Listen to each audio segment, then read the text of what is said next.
ভেতরে একরূপ, বাইরে আরেক। এরকম মানুষদের সমাজে দুমুখো সাপ হিসেবে চিহ্নিত করা হয়ে থাকে।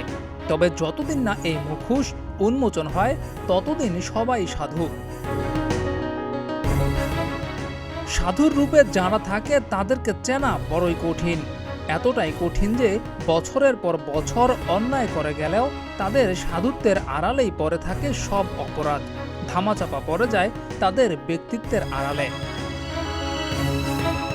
কিন্তু কথায় বলে সব পাপেরই বিনাশ আছে, পাপের ঘোড়া পূর্ণ হয়েছে। সাকিব আল হাসানের ক্ষেত্রেও সেটাই যেন হয়েছে। তার আওয়ামী লীগে যোগদানের মধ্য দিয়ে যেন তার পাপের ঘোড়া পূর্ণ হয়েছিল।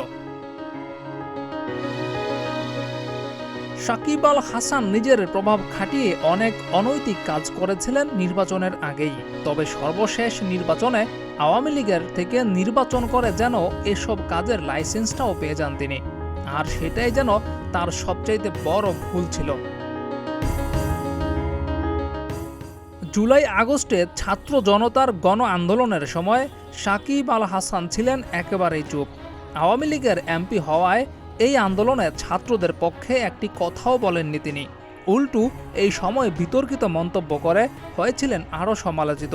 আওয়ামী লীগের কিছুই হবে না এটা ভেবে হয়তো সাকিব এতটাই আত্মবিশ্বাসী ছিলেন যে ছাত্রদের পক্ষে কথা বলার কোনো প্রয়োজনীয়তাই অনুভব করেননি তিনি। কথায় বলে চোরের 10 দিন, গেরস্তের 1 দিন। সাকিব আল হাসানের ক্ষেত্রেও যেন সেটাই হয়েছে।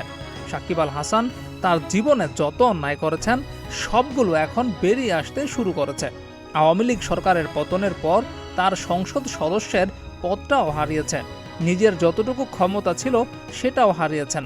এখন তো দেশের মাটিতেই প্রবেশ করতে পারছেন না ভয়ে।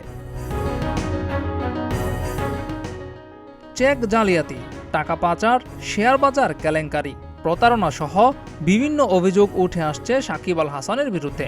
আদালত থেকেও চেক জালিয়াতির মামলায় তার বিরুদ্ধে সমন জারি করা হয়েছে। তাই দেশের মাটিতে আপাতত সাকিব আল হাসানের ফিরে আসাটা অসম্ভব মনে হচ্ছে, কারণ সাকিব নিশ্চিতভাবেই দেশে ফিরে কোনোভাবেই হয়তো জেলে যেতে চাইবেন না।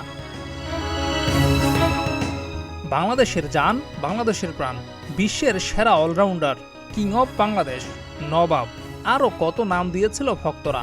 কত যশ, কত খ্যাতি কুড়িয়েছিলেন এই ভক্তদের জন্য।